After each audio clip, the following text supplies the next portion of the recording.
Hello, this is Miguel and I'm ready for my close-up. Sa kwarto ko, marami na akong nabuong puzzles, marami na akong nabuong Legos, and yung mga parang sinusolve na puzzles, marami na akong na-solve. So, ang dami kong palaisipan sa kwarto, yun yung usually na ginagawa ko.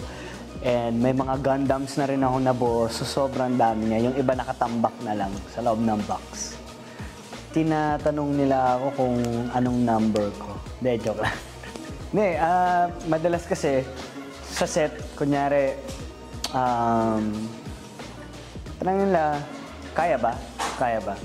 Eh, kilala naman lang ako eh, lahat kakayanin ko. Yung nagpabago ng buhay ko siguro when I was 18 years old.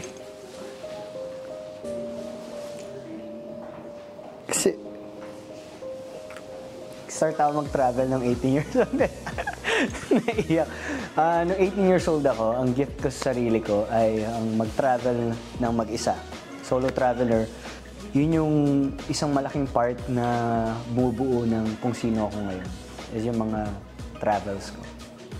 And doon ko mas nakikilala yung sarili ko eh. Happy ako na nakapagpahinga ako sa bahay. Kasi alam mo yun, pag busy ka, sobrang importante sa akin ang matulog, magpahinga, kahit isang araw lang yan. Yun yung nagpapasaya sa akin. Yun yung mga tin-take for granted natin. Don't be scared.